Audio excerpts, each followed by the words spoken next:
같은 책 다른 감상 북구북구 북튜버 이시안씨 북칼럼니스트 박사씨와 함께합니다. 안녕하세요.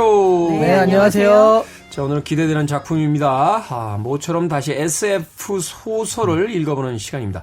필립 K.딕, SF의 대가 중에 대가죠. 이 필립 K.딕의 우리나라의 번안 제목은 이렇습니다. 도매가로 기억을 팝니다. 예, 읽어보도록 하겠습니다.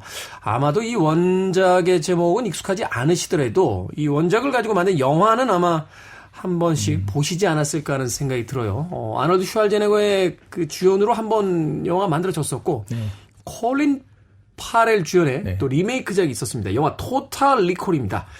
자, 이 영화 토탈 리콜의 원작인 소설인데 먼저 작가 필립 K.딕부터 알아보도록 하겠습니다. 예, 저희가 2021년 6월에 마이너리티 리포트라면서 소개한 적이 있어요. 그렇죠. 이 작가를. 그래서 작가 소개는 간단하게 하고 사실 그 영화와 연관되는 그런 부분들이 좀 재미있긴 하거든요. 네. 그런 부분 알려드릴 텐데 필립 킨드레드 딕입니다. K가 킨드레드예요. 킨드레드. 그리고 정말 간단하게 하려면 이 작가의 생애는요. 딱 그 한 5단계, 6단계로 요약할 수 있거든요. 소설, 결혼, 약물, 이혼, 가난, 소설. 이것의 반복입니다. 왠지 다른 작가들이 좀 비슷하지 않아요? 아니, 딱 듣는 락앤롤인데요. 락스타들의 흥망성쇠 같은 느낌이 드는데요. 근데 이 반복이 보통 한두 번 정도, 두세 번 정도 되잖아요. 이 사람은 공식적인 배우자만 5명이에요. 공식적인. 예. 그러니까 결혼하고 이혼까지 한 거. 그런데 3주 동거한 사람도 있고 그렇거든요. 그래서 사실은 계속 이게 반복이 됩니다. 그래서 그런지 몰라도 이 필립 K.딕 제가 읽었던 소설 몇 권 이렇게 떠올려 보니까 배우자에 대한 이미지가 굉장히 부정적이에요. 이 소설도 그렇죠. 그러니까. 네. 그리고 사실 약간 약에 취한 듯한 그런 디스토피아적인 것들이 많이 나오는데 그렇죠. 거의 평생을 가난에 시달렸고요. 생계를 위해 소설을 썼습니다. 이게 사실 이제 우리 시대에 와서 이렇게 어떤 SF의 전설적인 작품으로 이렇게 추앙이 되는 거지 당시에는 그렇게까지 크게 어떤 대중적 성공을 거두지 못했군요. 맞습니다. 그리고 그 공황장애, 광장공포증 같은 게 또 어릴 때 기숙학교 갔다가 생겼어요. 네. 이게 평생을 가서 다른 사람들 앞에 나서지를 잘 못했다고 합니다. 버클리 대학에 철학 전공으로 입학을 했는데 그 ROTC 훈련을 혐오해가지고요. 소총 분해결합 훈련을 거부했다는 이유로 퇴학을 당하기도 했습니다. 1948년의 일인데요. 아니 왜 웃냐면 전 정말 잘했어요. 소총 분해. 솔저로서의 자질을. 네. 저희 평생 쓸 일이 없네요. 네. 저희 수송관이 맨날 말뚝 박아라 하셨었는데. 그리고 1951년에서 52년 사이에 단편 룩으로 데뷔를 하고요. 그부터 인생은 아까 말씀드렸던 소설, 결혼, 약물, 이혼, 가난 소설의 반복이 시작이 되는 거죠. 인생의 말년쯤에 가서 SF 작가로서 인정을 받긴 했으나 한 1982년에 뇌졸중 발작 재발과 신부전으로요. 겨우 53세의 나이로 병원에서 숨을 거둬요. 어릴 때 쌍둥이로 태어났으나 같이 태어나자마자 한 달 만에 죽은 그 누이가 있거든요. 네. 그 제인의 옆에 묻히게 됩니다. 그렇군요. 근데 주목할 건 제가 아까 말씀드렸듯이 헐리우드가 너무 사랑한 작가라는 거죠. 거의 전 작품이 다 영화되지 않았나요? 네, 일단 말씀하신 안드로이드는 전기양의 꿈을 꾸는가는 블레이드 러너 같은 작품으로. 걸작이죠. 네. 네네. 토탈 리콜, 우리가 지금 보는 게 토탈 리콜이고요. 그리고 마이너리티 리포트, 임포스터, 페이첵, 넥스트, 컨트롤러 등이 모두 영화가 됩니다. 제가 SF 그렇게 좋아하지 않은 줄 알았더니 이걸 다 봤더라고요. 이 영화들을. 그러니까 필립 K.딕 거는 거의 다 봤을 네. 거예요. 아마 영화 좋아하시는 분들은. 일단 재미있으니까요. 네. 그리고 일본과 독일이 2차 세계대전에서 승리했다면이라는 가정하에 대체 역사를 다룬 높은 성의 사나이도 얼마 전에 시리즈화 돼가지고 또 미국에서 인기를 끌었거든요. 네. 근데 이렇게 직접적으로 영화화된 게 아니라 영감을 주거나 오마주로 추정되는 작품도 많아요. 일단 트루먼 쇼가 그렇다고 하죠. 트루먼 쇼. 네, 그리고 톰 크루즈 나왔던 오블리비언. 그리고 네, 토이 망각. 네, 토이 스토리도 있어요. 토이 스토리. 네, 장난감이 살아난다는 그런 설정. 그다음에 매트릭스, 이퀄리브리엄 같은 작품들도 그 역할을 했다고 그러고요. 특히 메멘토나 인셉션의 크리스토퍼 놀란 감독 같은 경우는 스스로 이 영화들은 딕의 소설의 그 영감을 받았다라고 밝히기도 했다고 합니다. 그러니까 헐리우드의 대부분의 그 블록버스터 영화들은 필립 케이딕하고 스티븐 킹 둘로 다 끝났어요. 그냥. 네? 사실 그렇게 봐야 돼. 원작으로만 이야기한다라면 그만큼 그 아주 기발한 상상력과 그 디스토피아적인 어떤 세계관, 그러면서도 인간의 어떤 그 본질에 대한 아주 그 냉혹한 어떤 시선 같은 것들이 남아 있어서 SF로 분류가 되긴 합니다만, 그 정말 대가인 작가들 역시 그의 작품에 어떤 추앙을 보내는 그만큼 어떤 해안을 가지고 있는 작가다, 이렇게 볼 수 있는데, 자, 이 필립 케이딕의 그 수많은 작품 중에서 오늘은 도매가로 기억을 팝니다. 이게 사실 정확한 제목인지도 모르겠습니다. 그 원제는 We can remember it for you wholesale이라고 돼 있어요. 그러니까 이게 뭐라고 해석을 해야 될지 몰라서 번역기를 돌려봤더니 우리는 당신을 위해 도매로 기억할 수 있습니다. 이게 도대체 뭔 얘기냐고. 소설을 읽어보시면 더 무슨 말인지 모르겠습니다. 일단 네. 도매가로 안 팔거든요. 네, 그래, 네. 도매가도 아니에요, 사실은. 이게 도매 가격도 아니고 홀세일이면 그냥 도매잖아요, 도매. 그러니까 홀세일 프라이스도 아니고 이게 뭔 뜻이지 하는 생각이 드는데. 네, 무슨 도매입니까? 아주 특별 맞춤형 기억 판매인데. 그러니까 그만큼 네. 어떤 굉장히 그 여러 가지 어떤 함의를 가지고 있는 작품이다라고 볼 수 있습니다. 자, 줄거리 알아봅니다. 어떤 줄거리를 가지고 있습니까? 네, 이 평범한 회사원인 더글러스 퀘일의 가장 큰 꿈은 이 화성을 여행하는 겁니다. 네. 하지만 실현 가능성이 없어요. 돈도 없고 가난하니까. 이 사이가 좋지 않습니다. 네. 아내인 커스틴도 늘 더글러스의 꿈을 비웃습니다. 어떻게든 이 꿈을 이루고 싶었던 더글러스는 리콜 주식회사를 찾아가요. 이곳은 그 기억을 조작해서 의뢰자에게 이 화성을 여행했다는 추억을 주는 일을 하는 곳입니다. 네. 그와 함께 제법 좀 정교하게 만든 기념품도 주고요. 그러니까 그만큼 좀 비싸죠. 근데 그 기억은 오히려 실제의 불완전한 기억보다 훨씬 선명하기까지 합니다. 그런데 문제는 이 더글러스의 기억을 헤집어 보니 실제로 더글러스는 이미 화성에 간 적이 있었던 거죠. 그러니까 인터플랜이라는 국가기관에서 비밀 요원으로 임무를 수행하고 온 더글러스의 기억을 지우고 이 커스틴이라는 감시자를 붙여놨던 겁니다. 네. 이 살인 병기였던 더글러스의 기억이 돌아오면서 인터플랜은 그를 없애려고 합니다. 그런데 이 더글러스는 모든 걸 다 기억하고 난 다음에 차라리 다시 나의 기억을 지워서 나를 죽이지 말아달라, 나를 살려달라, 이렇게 그 이야기를 하죠. 그렇지만 이미 한 번 지운 기억을 되살린 적이 있는 더글러스의 경우 이 다시 기억을 지워봤자 또 그 기억을 또 되살릴 가능성이 높으니까 위험하긴 마찬가지죠. 그러니까 유일한 방법은 이 더글러스의 더 뿌리 깊은 욕망, 기억이 아닌 뿌리 깊은 욕망을 찾아내서 그것을 만족시키는 방식으로 기억을 삽입하는 겁니다. 그렇게 하면 힘이 세니까, 이 욕망은 힘이 세니까 이 기억에 안착하기가 훨씬 쉬운 거죠. 그래서 리콜 주식회사는 다시 한번 더글러스를 마취시키는데요. 그러면서 그들이 더글러스의 아주 기본적인 욕망, 근본적인 욕망이라고 생각했던 기억이 이것 또한 이미 있었던 일이라는 사실을 이제 알아냅니다. 그러니까 계속해서 기억이 지워지고 새 기억들이 이제 들어왔는데 결국은 그가 원했던 여러 가지 욕망 혹은 하고 싶었던 이 이야기들이 계속 과거에 진짜로 있었던 일들이다. 진짜로 있었던 일인 거죠. 근데 그 기억이라는 게 재미있어요. 뭐였냐면 더글러스가 어린 시절 9살 때 외계인이 찾아옵니다. 네. 근데 그들은 지구를 정복하려고 해요. 그런데 더글러스가 굉장히 친절하고 자비롭게 대하면서 그들을 감화시킵니다. 그래서 그들이 한 가지 약속을 해요. 더글러스에게. 너에게 한 가지 약속을 하겠다. 네가 살아있는 한 지구를 침략하지 않겠다라는 약속을 합니다. 그러니까 더글러스가 살아있는 것이 지구가 안전한 유일한 방법이 된 거죠. 네. 그걸 알고 난 다음에 인터플랜은 더글러스 죽이지 못하게 돼버리거든요. 죽이게 되면 외계인이 침공해오니까. 그렇죠. 네. 그래서 더글러스는 결국은 안전한 삶을 살게 되었다는 결론입니다. 이게 사실요. 소설을 안 본 상태에서 줄거리만 요약해놓으면 이게 뭐지? 약간 뭐라고 할까요?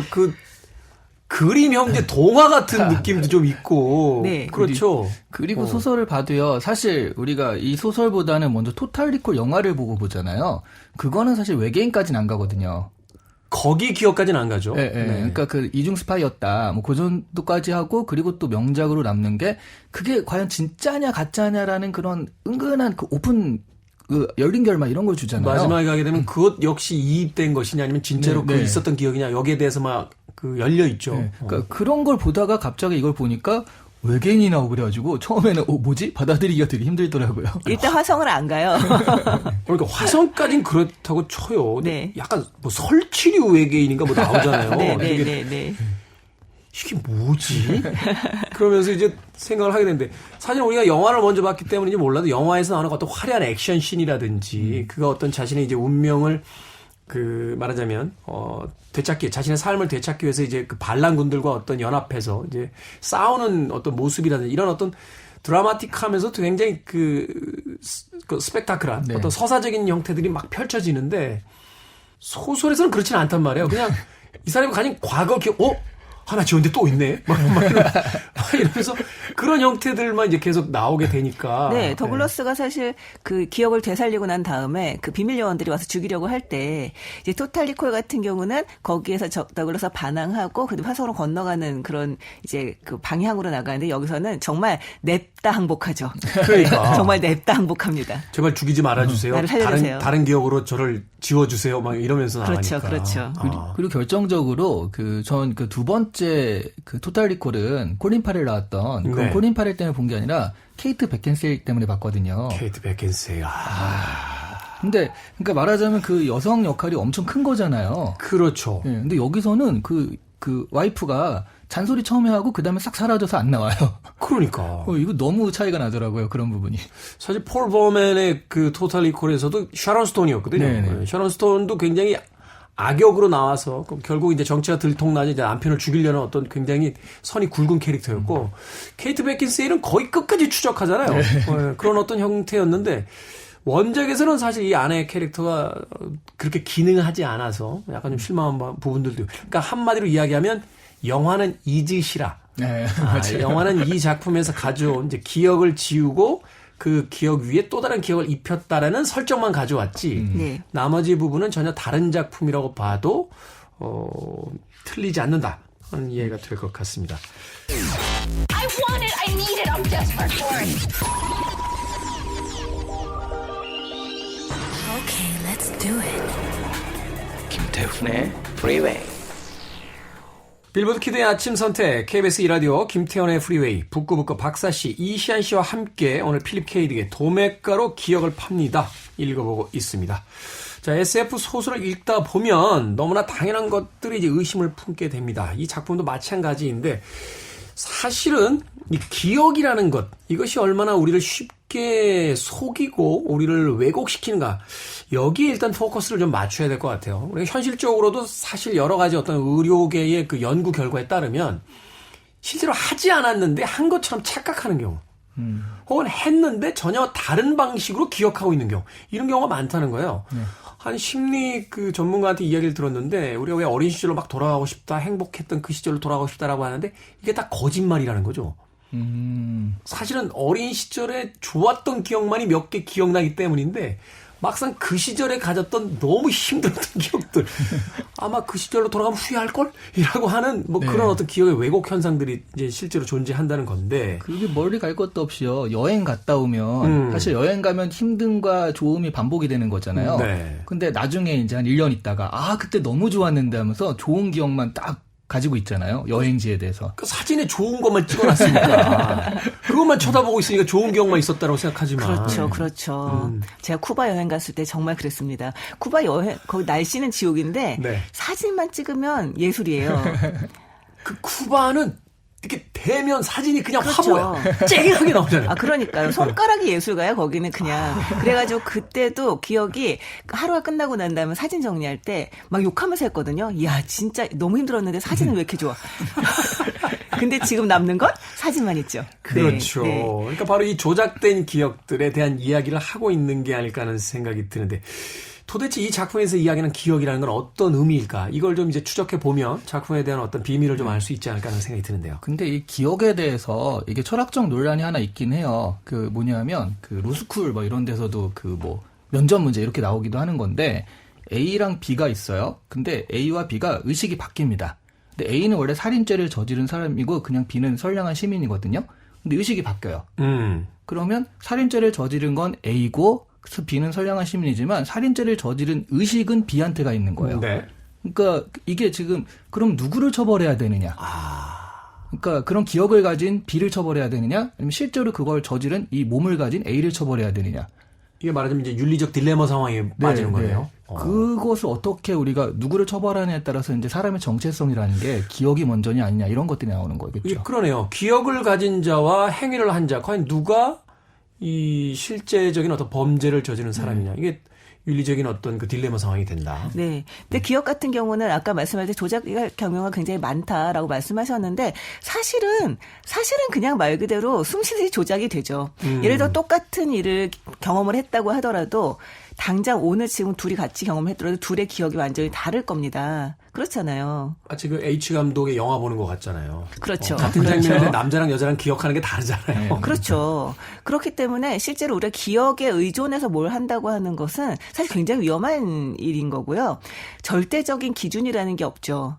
근데 사실 기억을 절대적 기준이라고 하는 걸 굳이 찾아야 될까 하는 생각도 들기는 드는 게 각자의 세계가 각자의 기억으로 만들어져 있잖아요. 그리고 네. 어떤 사람의 세계도 완벽하게 동일할 수 없다는 게 전제잖아요. 그렇다면 그냥 우리가 서로 불편하지 않게 사는 정도로만 이렇게 그 기억이라고 하는 것들을 용인하는 차원으로 가야 되지 않을까 뭐 이런 생각이 들기는 하는데 근데 말씀하신 것처럼 이렇게 아주 첨예한 문제가 생겼을 때 네. 그때 어떻게 할 것인가 이것은 사실 고민을 해봐야 되는 문제죠. 그렇죠. 사실은 이제 분쟁 상황에서의 기억이라는 것이 얼마나 모순적인가. 뭐 그럼요, 쉽게 얘기해서 그럼요. 남녀 간의 싸움이 벌어졌을 때 같은 상황을 기억하는 방식이 다르잖아요. 그러다 그렇죠. 보니까 결국은 해결점이 나오지 않는 건데. 결국은 이제 기억을 계속해서 이제 다시 씌워 나간다는 거. 네. 여기에 대해서 이 필립 K. 딕이 던지고 있는 화두가 결국 가볍지 않다는 걸 다시 한번 생각해 보게 됩니다. 그러니까 이게 결국 정체성의 문제로 가면 저는 기억을 가진 사람이 그 정체성이라고 생각을 하거든요. 왜냐하면 네. 의식과 의지와 자기가 하고자 하는 그런 욕망들을 가진 건 그거니까. 그렇다라고 했을 때는 지금 여기서 그 기억을 덧씌우고 새롭게 뭔가를 만들어간다라는 건 이 사람의 존재나 정체성을 삭제하는 행위거든요. 네. 새로운 정체성을 만들어주는데 근데 인간 본질이 그렇지 않게 자꾸 튀어나오는 거예요. 여기를 보면. 나는 살고 싶어. 나의 그 의식이나 존재는 살고 싶어라고 하면서 그래 더 씌워진 정체성은 거부하고 자꾸 튀어나오는 모습을 또 이렇게 또 해석할 수 있지 않을까 하는 생각도 들어요. 일종의 현대 문명에 대한 비판도 될 수 있지 않나요? 우리가 우리 스스로의 어떤 정체성을 만들고 싶어 하지만 다양한 현대 어떤 문명들, 뭐 SNS부터 시작해서 상업적인 광고라든지 여러 가지 어떤 영향을 받잖아요. 미디어에 의해서도. 또 주변 사람들에게도 영향을 받으니까.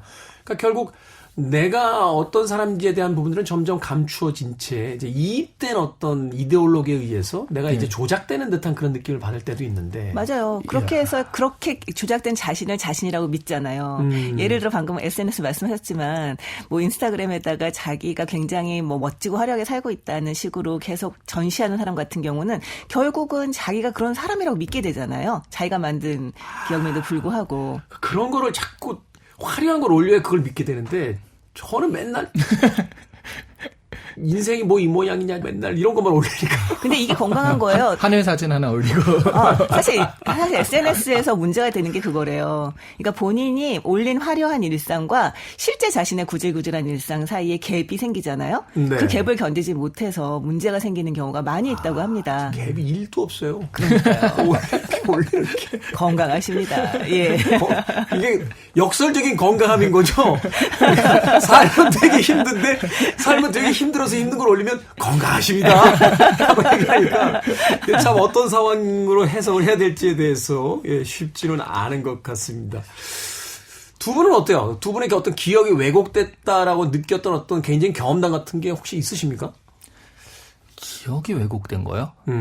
저는 이제 우리 아이들이 키워가는 모습 아마 웬만한 아빠는 다 비슷할 것 같아요. 네. 그 어린 시절이 너무 좋았다 애들이 이렇게 생각이 되는데 사실 그때 힘들고 밤새고 뭐 이런 것들이 사실 더 그때는 힘들거든요. 잠 못 자고. 네.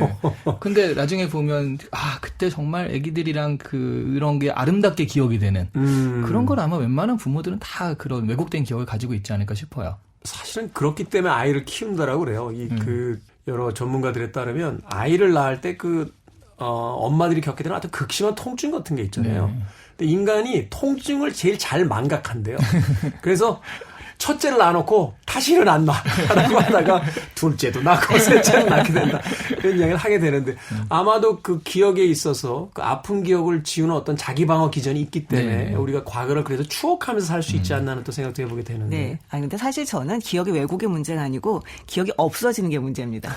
세상에, 진짜 어제 있었던 일도 전생 같아요. 정말. 그런 건 그냥 건망증이라고 하지 않나요? 아니, 근데 나는 늘 놀랍다고 생각하는 게 뭐냐면, 왜 나이가 들면서 정말 점점 더, 특히 이제 고유명사는 정말 씻은 듯이 잊어버리잖아요. 이름도 기억이 안 나고 막 그러잖아요. 그런데 놀라운 건 뭐냐면, 친한 사람들이 모이면 고유명사 없이 얘기하잖아요. 야, 우리 거기 갔을 때 걔 있잖아. 걔가 그런 일을 했잖아. 이런 식으로 얘기를 하면 다 알아듣는다는 거예요. 네. 실제 거기에서 뭐 이를테면 사람 이름도 안 나와, 장소 이름도 안 나와, 우리 그거 샀을 때 그거 얼마나 잘 썼니, 뭐 이런 얘기만 해도 다 알아듣는다는 게 정말 너무 놀랍더라고요, 저는. 영화 생각나네요. 야, 그 시기 하자. 그 시기 해보자. 다들 그쵸.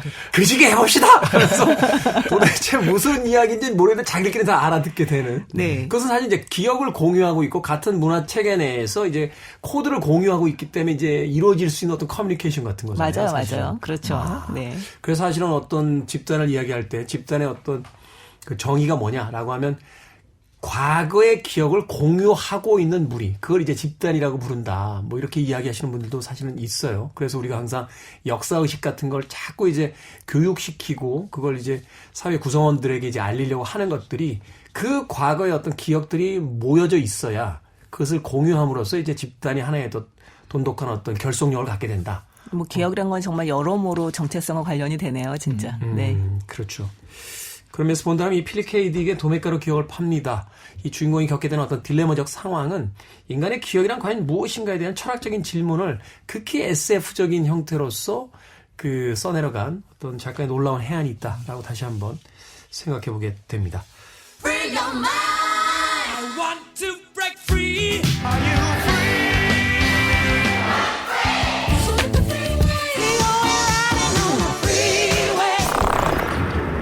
Freeway.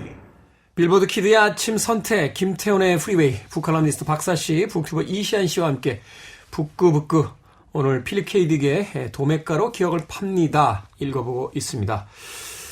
자, 이 소설의 결말은 우리가 생각했던 SF와는 조금 다르게 결말을 짓습니다. 결국 이제 주인공 덕분에 주인공이 이제 그 여러 가지 어떤 앞선 기억을 덮기 위해서 이제 주인공이 이 정보과 일종의 딜을 하죠. 딜을 하는데 기억을 덮을 수 있는 더 큰 기억이라는 건 이제 이 사람이 내면에 가지고 있는 욕망이다. 그러니까 기억이 아니죠. 욕망의 가장 큰 부분을 우리가 기억화시켜서 그걸로만 덮을 수 있다라고 하게 되는데 이 사람의 욕망이라는 것도 참 어린아이 같아요. 그러니까 지구가 위험에 빠졌는데 자기가 외계인을 설득하는 바람에 지구가 멸망하지 않는다. 근데 이제 이게 실제의 어떤 기억으로서 이제 판명이 나게 되면서 그 소설이 이제 이 주인공 덕분에 지구가 안전하다는 걸 알게 되면서 이제 해피엔딩 비슷하게 이제 끝이 나게 됩니다. 사실 결말은 좀 허무해요. 그렇죠. 네. 이게 무슨 SF면은 양쪽의 한쪽은 그 악을 처단하면서 끝내야 되는데 네. 서로 이게 무슨 체스 두다가 뭐 이쯤 두지 결말도 안 내버리고 둘이 스르륵 사라지는 듯한 그런 느낌이긴 합니다만 근데 여기서 이제 주목해야 될 건 이런 건 것 같아요. 가장 내밀한 강력한 욕망 그것이 이제 드러나는 순간 그것에 의해서 이제 사건이 해결이 되거든요. 결국 필립 K. 딕의 이 소설은 기억에서 욕망으로 이제 전이해 가면서 네.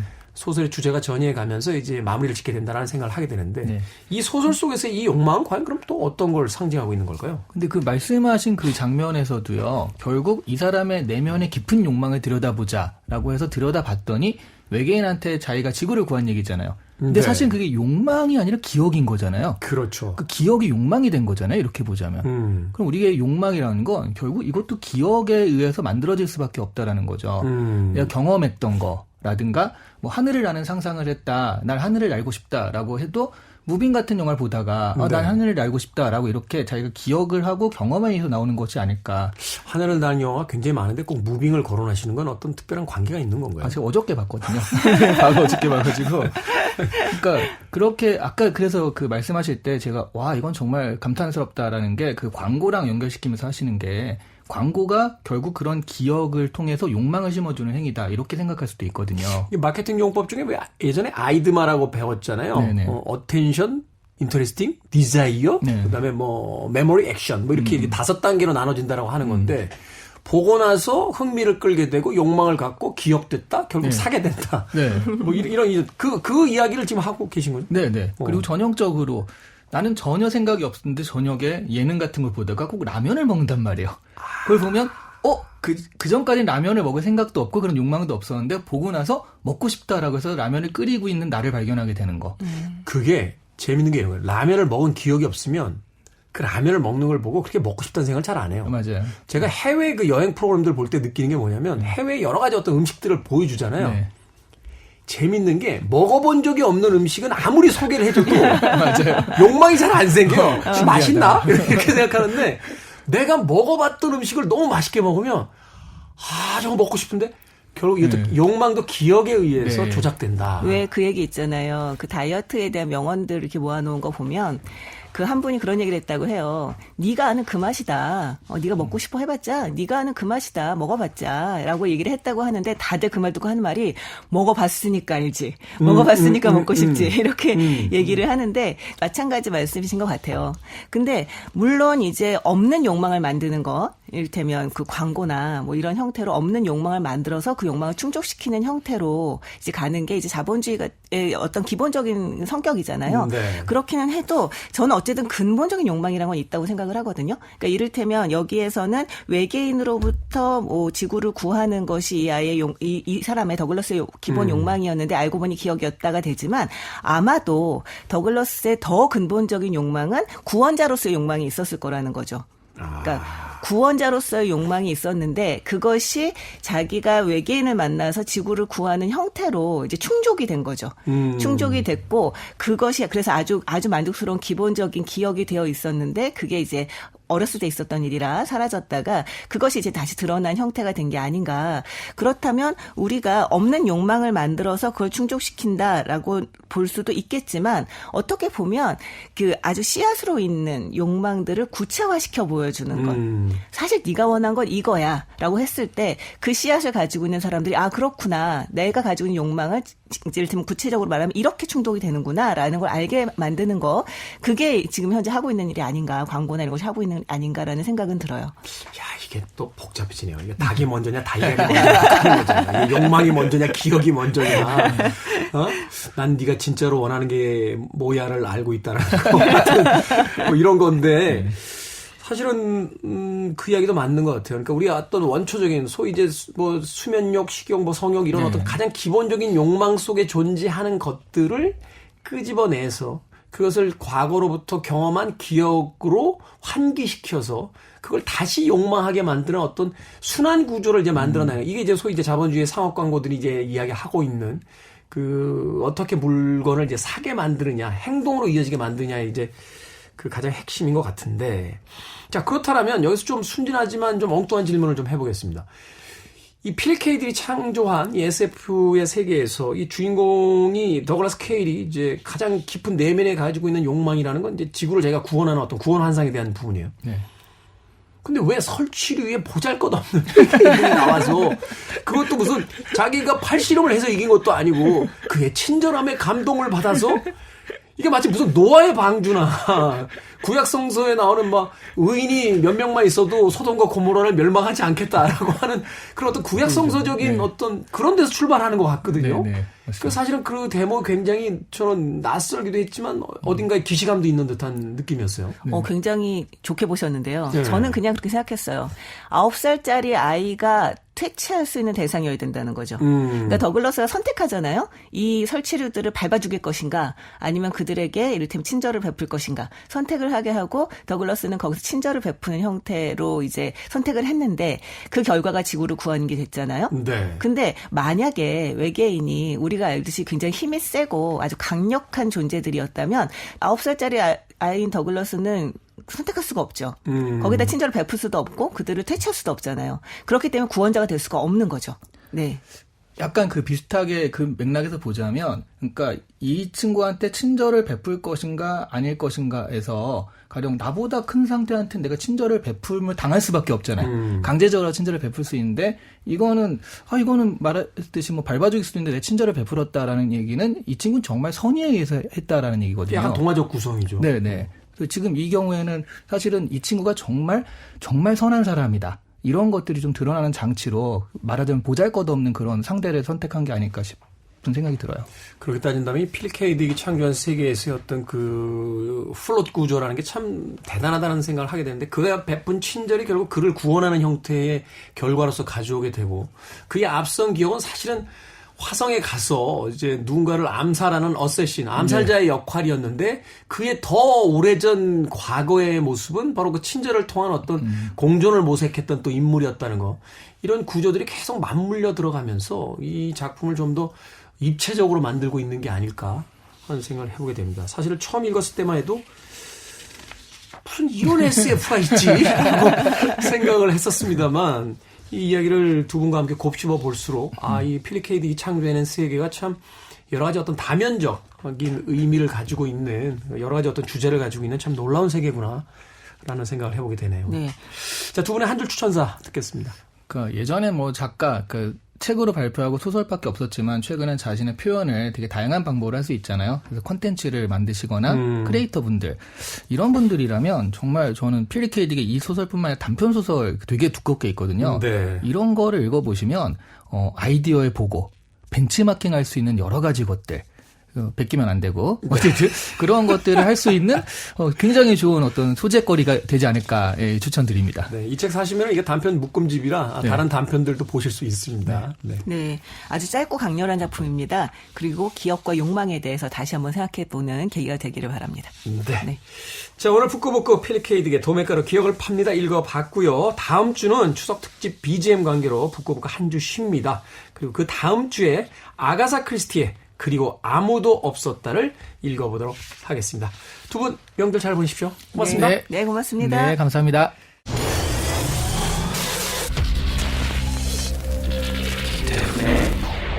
Freeway.